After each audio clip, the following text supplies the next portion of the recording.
you know? So anyway, so I got this book recommendation. Okay, Alex is promoting another book. Well, yeah, man, you guys need to read more books. I need to read more books. Okay, I definitely need to read more.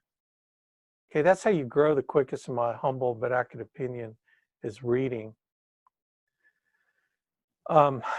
This dude, I might even have him on my conference call. His name is Randy Gutenberger. And this book will help you get out of your own head, managing yourself. And it's crossed out crazy self. So some of y'all know that you're not crossing that word out, okay? Turning your turbulence into tranquility, finding peace. Because there's a little crazy in all of us. So we don't want you to get rid of the crazy. We just want you to control the crazy. You know, all those things inside you that's going crazy. It says here, like, let's read some of the endorsements. Your approach on a topic I know well is unique and easy to read. This would be a vital tool for counselors, coaches, and think tanks. Dr. Barbara Baith, all these letters after her name. You get out of the chute fast, and right away, you've got me looking at things differently.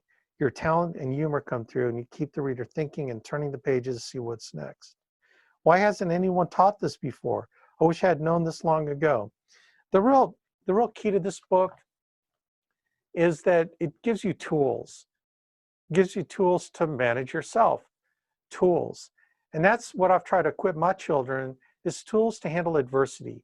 If there's anything in this life that I've lived for in teaching my children, is how to handle when life throws a curveball at you. Because, like, how many curveballs have you dealt with, and how many times you wish you had the tools to handle it? Because some people drink, some people take drugs, some people get depressed, some people do all kinds of stuff to deal with pain, deal with adversity.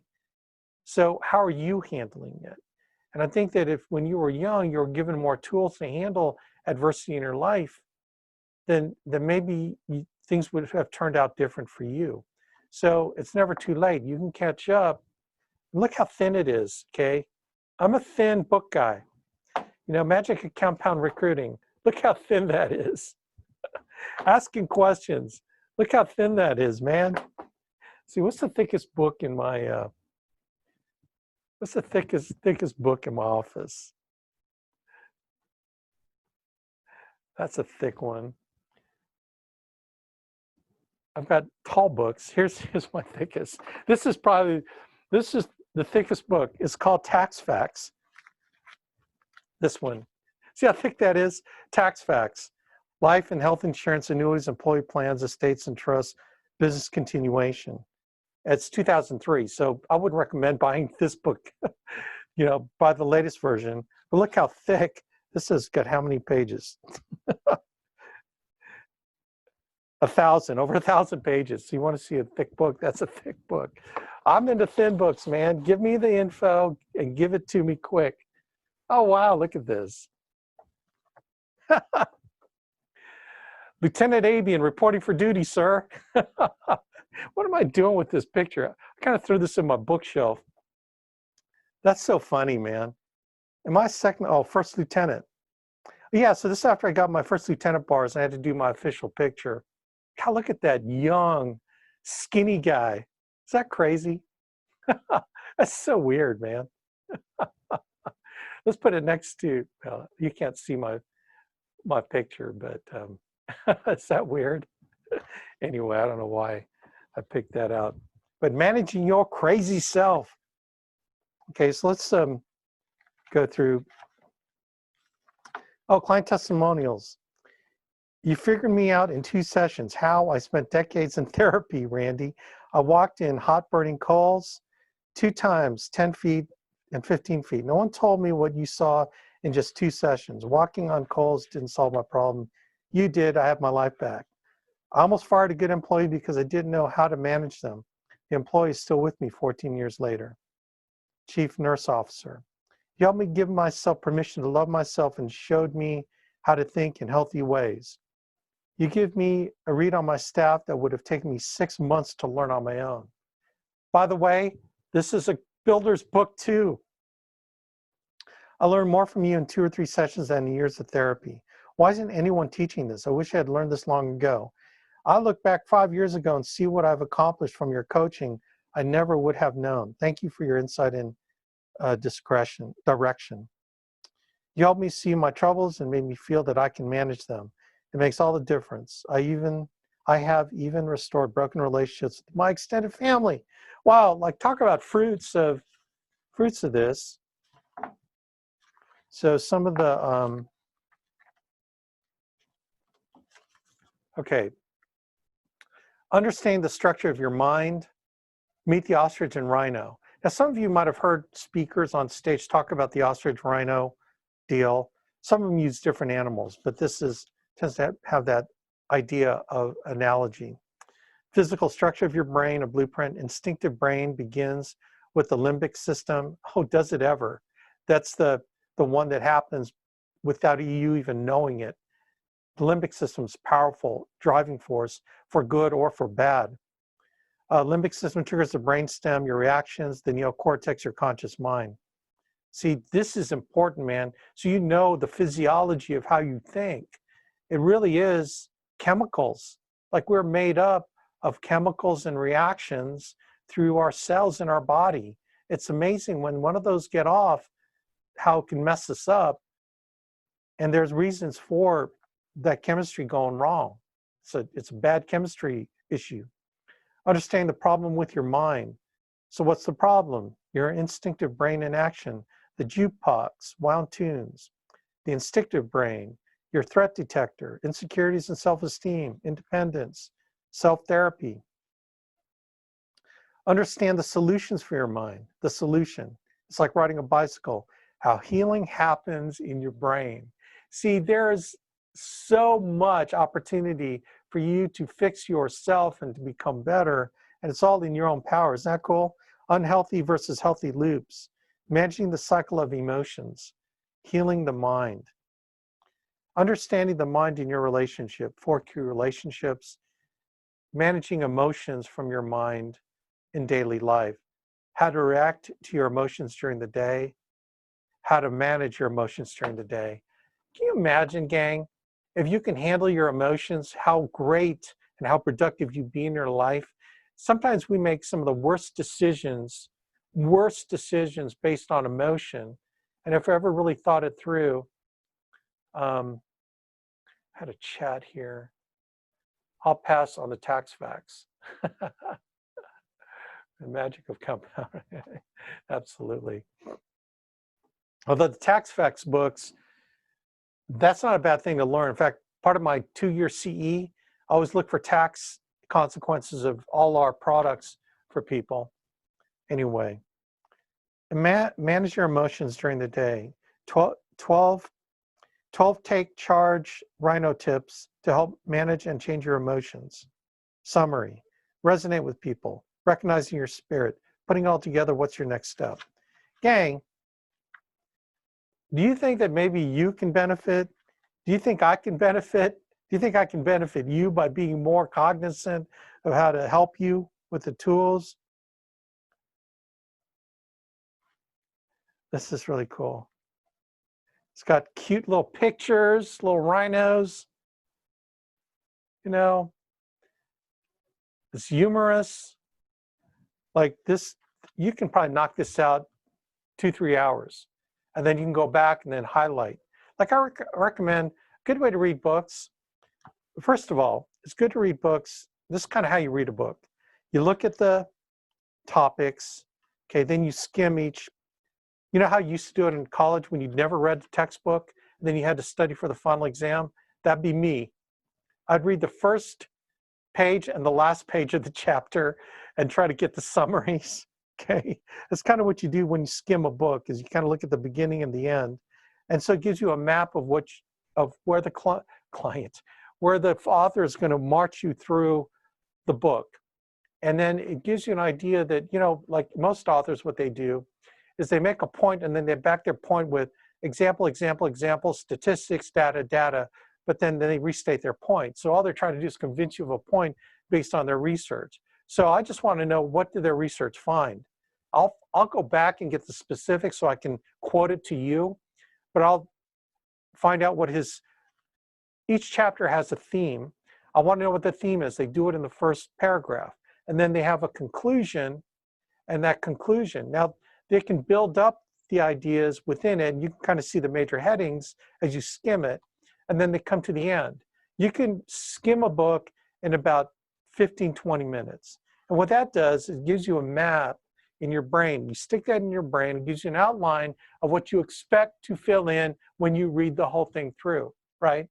And so then when you highlight because it's meaningful to you at the time you're reading the book, but you know what you're highlighting because you know the map that this author is trying to send you down. Like, it's easy to look at actually, I didn't think this was going to be a call. This is turning into how to read a book call. Okay, so look at the major topics of this book. Understand the structure of your mind. So, gee, I wonder what he's going to be talking in the first 5 chapters. Understand the structure of your mind. The second one, understand the problem with your mind. So he's going to teach you about how your brain works, and he's going to teach you the problems that we encounter that hold us back, right? It's kind of inherent. It's going to show you what the problem is. Then understand the solutions. So like any good movie, problem, solution, struggle, victory. Okay, problem, solution. What are the solutions for your mind? Understand your mind and your relationships. So guess what that talks about? Now that you know how your brain works, you know the structure, right? You know the problems you run into, and you get the solutions. Then it's like, how does this come up in my everyday relationships? Gang, you know that building is all about relationships, right? Building's all about relationships. Your life is all about relationships. Man, no man is an island. No woman is an island. No person is an island. It's all about relationships. Whether you're selling, whether you're recruiting and building, it's all about relationships with other people. So can you imagine the power you have when you have the ability, right, to figure out how your crazy brain works in relation to other people's crazy brain? Is that cool? That's one chapter. He devotes an entire chapter to it. He doesn't break it down. That'd be kind of cool. He talks about the 4 key relationships. So when you're skimming this, let's go to 79. So I'm skimming this. Your relationship. I'm saying understand the mind in your relationships. Your crazy comes out in interactions with others. Doesn't it though? Doesn't it? See the premise? Your crazy comes out in interaction with others. 4 key relationships: yourself, your mate, your children, your co-workers. And you can put in your co-workers as your clients, your agents, right? 4 key relationships. So what is he going to talk about? He's going to talk about a relationship with yourself, with the one that you care about, your mate, your kids, should you have kids, and the people that you work with. And again, I'm going to extend the analogy out to your clients and your agents that you're building a business with. Is that cool? Again, you're skimming, right? So now you're laying out the map, and now you're going to fill in. And then in your mind's already working. Gee, I wonder what this author is going to say about that. I know what I would think he's going to say, but I wonder what he's going to say. So do you see how your expectation starts getting filled in? And the best kind of learning comes when the question's already been asked. Gee, I wonder what he means by 4 key relationships and understanding your mind in relationships. There's 4 of them. I wonder what he's going to talk about. Like if I had to think about, okay, what he's going to talk about relationship with myself. He's probably going to be talking about how I think about myself, how my brain and the problems I have with thinking about myself, self-image, right? My mate, right? How do I know how I react to what she does? Am I acting emotionally in a negative way? Or am I taking what she's saying in a way that I should be more forgiving? I should be more understanding. I know she's acting out of fill in the blank. Her way that her brain works and the problems in her head, okay, right? My children, same way, they're little people, right? They have their way. You raised them. They have their experience of being raised in your house.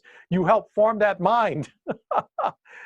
How should I relate to them? Because they're a unique individual, a unique soul that sees the world differently than you. Even though you are mentoring them, they're an individual that sees the world in their own way, right?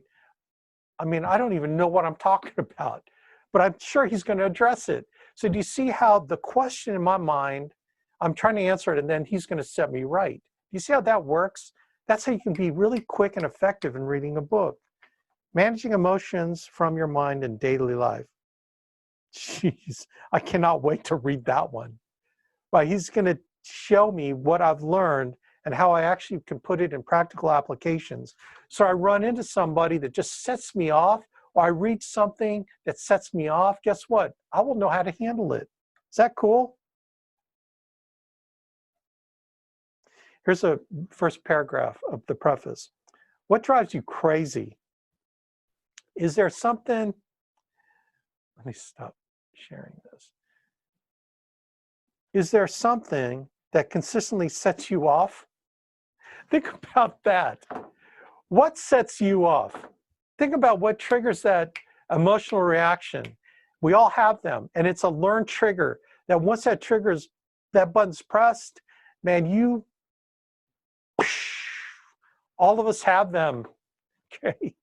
And it's like, well, why do you have that? Why do you react to that? I'll promise you go back to your childhood or something, and something happened to you back then, or something traumatic. And that's why I don't want to share you some of mine, because I don't want you to know how to press my buttons. The angry Filipino will come out. Or the emotion of compassion and empathy. When I see someone doing a kindness for others, it like just tears me up because I think it's so awesome. Is there something consistently that sets you off? Is your mind incapable of shutting off all the chaotic mental chatter and stirring emotions? Why is that? What is the root source of your mind coming up with the things that it does? Well, you're about to find out and discover a great deal more. Best way to talk to anybody, talk to a group, is to pose the questions. The questions, man, make you think. Is that cool? How he even uses that technique in introducing this thin little book. Okay? Hey, man, that's skimming book one. That's how to read a book 101. Okay? Again, reading the table of contents, then going through it and seeing how the structure is, seeing like where he puts or she puts the data to support what they're saying, some of the intricacies within the chapter that are subtitles, right? He's going to talk about this. He's going to talk about this, talk about this, and you talk about this, the four things, right? He's going to, and you can skim it, but don't read everything because that's for later. You're going to fill it in. Once you get through the book, it takes about 20 minutes. On a book this size, probably less than that, okay? Let's say it takes 20 minutes. Then you start filling in the blanks, man. And that's how you can get through a book quick, because you're in anticipation of what's going to happen. Why are you excited about watching a movie? Because the trailer, man, when there is techniques. In fact, one of my buddies here in this office building, who's a State Farm agent, his son edits trailers for a living. And he's done famous ones that you have seen. And there's a way to create anticipation. It's almost like a mini movie. It's like, well, heck, I saw the trailer. Why do I need to go to the movie? You got the movie to fill in all the stuff in it, right? Some of the best trailers make you want to go see it, okay? Now, for comedies, sometimes the funniest things are in the trailers. Then the rest of the movie is like crap. But you still in that seat and you still paid your 13, 14 bucks, right?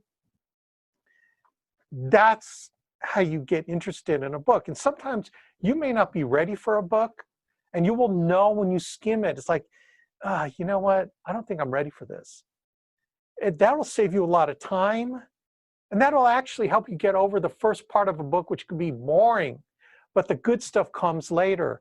You will know that, and that's what will keep you sticking with a book that you actually are ready for and that you need. Does that make sense? So, wow, I don't know I was going to go into this. Someone needed to hear it out there. So whether it's, oh, this one's good. Asking questions. Okay, I mean, I know Sandler, so this is my book. This is everything about what I do and what I teach. Managing Your Crazy Self, Randy Gutenberger. The Magic of Compound Recruiting. Oh, the subject headings on this. This one is one you can't skim because you want to read everything right away, you know. Anyway, all right. So there you go. How to read a book 101. I got to go, man, because I got a wedding. I got a wedding to play for. All right, rock on, man. God bless you all. I hope this helped you. It wasn't a lot about building, but some of the most important things about building is getting your own mind right and getting yourself right. Because once you know yourself and can figure yourself out, then you can help other people figure themselves out, okay? But it doesn't mean it's okay for you to bring people on while you're trying to figure it out. Because gang, I'm still trying to figure it out myself, okay? So you don't gotta be perfect. Like it's that, what is it? Those commercials that encourage being a foster parent. Like you don't gotta be the most perfect person to be a foster parent, right? I can't remember those commercials that talk about that. Anyway, rock on, man. Hope this helped. Get that book. I think it's going to help you. Take care.